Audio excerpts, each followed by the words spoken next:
È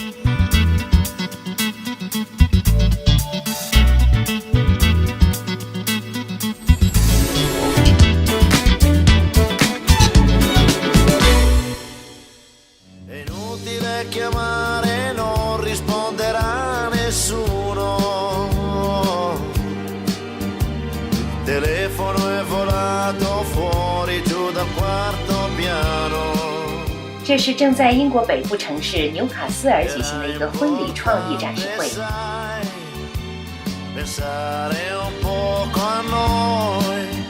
今天我们也来这里，去认识一位具有40多年丰富经验的造型设计师和教师 Karen， 向他请教关于时尚的话题。Karen 3-5分钟搞定一个造型，他的创意已经不需要经过大脑，完全就在指尖上流动。这些事物也是他化腐朽为神奇，用旧物改造制成。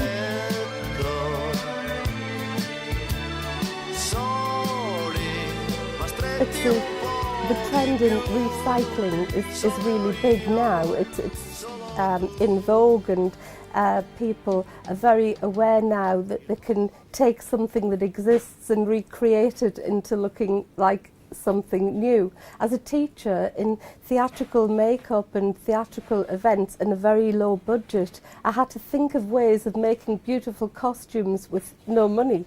So I used to create amazing costumes from curtains, from polythene, from tablecloths, from little kind of lace doilies, these kind of things, and create an image that absolutely you wouldn't detect that it was anything other than a beautiful dress.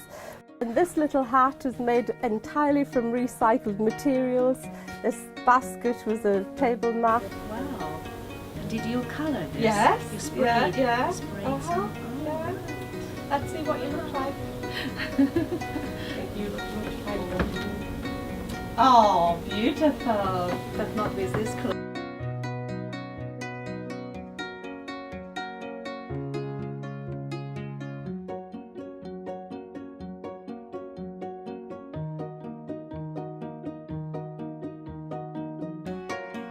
What kind of joy does this bring you?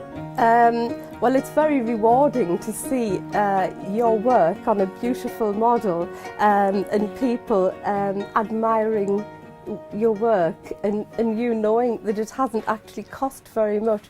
When we used to compete with the college, the competitors used to say, oh, they have a huge budget and that's why they win, but actually we didn't have any money at all. But I just had this real keen interest and a challenge, you know, out of almost nothing, but out of something that already exists. But I tend to recreate things, so it's a kind of recycling designing that I tend to do, give things new life. What is your own favorite style? I like the idea of not being too exposed, not too much skin exposed. I like quite a kind of sort of in a way demure kind of elegance. I've always been interested in vintage Edwardian style. I think it just evokes very good memories of elegance and poise and almost watching sort of the royal family and images of and every little girl dreams of being a princess, and my mother was a very extrovert character and I was sure I was going to grow up to marry a prince. Which didn't happen, sadly. However, I've always had this interest in that kind of era, and each year somehow I've been able to find something that is of current fashion and then adapt it to my style. So I've always had a similar style from being very young, and I think with a lot of people that's so. You find what you prefer and feel comfortable in, and I enjoy dressing up, but quite often it can look a little bit too much. But that's fine. I don't mind. Do you think people judge by people's appearance? think yes, very, very much, and which is sad in a way because ours is it's very superficial, and people quite often don't want to look beyond the surface. But if they just spend a few more moments with that person, everybody is so unique and has such amazing stories to tell and so interesting. But I think it's a very busy, hectic life, and particularly within the beauty industry, it can be quite superficial and assumptions can be made which are often very wrong. Some people do have better taste than others. Where does that come from? I think it's initially a natural artistic ability, because if you have a very good imagination, the things around you, the colours and flowers and nature and all of the things that surround you influence and trigger the imagination.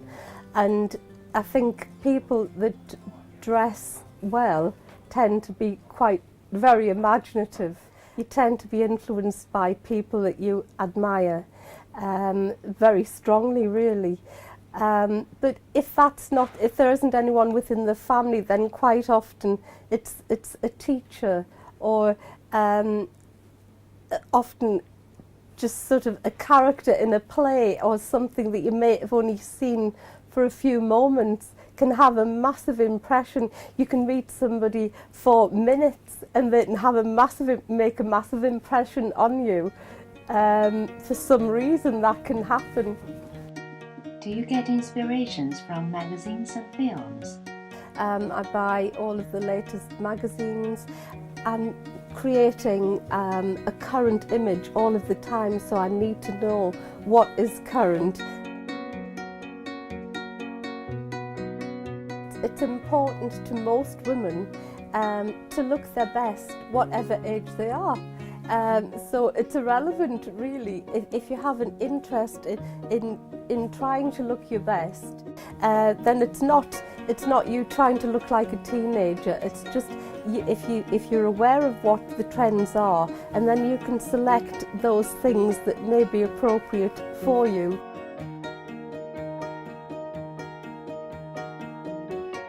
What is more important to you? Is that style or quality? I think it's very obviously you do tend to get what you pay for, and the designer labels, the quality of the fabric, the structure, the way these things are made are beautiful, and it would be very nice if you have a budget to allow that, but if not, you can kind of get the impression by maybe just having one piece that is a designer. But with the designer collections, they are easily recognised, so the life of that outfit is quite limited because you can't wear it that often because people recognise it. So with this vintage trend that young people are recognising, they can get a unique image of designer wear that has been worn before, but create their own collection so that they can create their own image of how they want to portray themselves. Can ordinary people stay stylish on a very low budget? Yes, I think the easiest way to remain fashionable and stylish if you're on a very tight budget is to wear a simple, maybe something like a little black dress. If you have a basic template like a black dress, then you can accessorize that to make it look very different. So for instance, you can use bright coloured scarves, gloves and little shoes, and of course coloured tights and belts, so and jewellery, all different accessories. You could use one black dress on 10 models and make it look entirely different depending on the styling accessory that you use.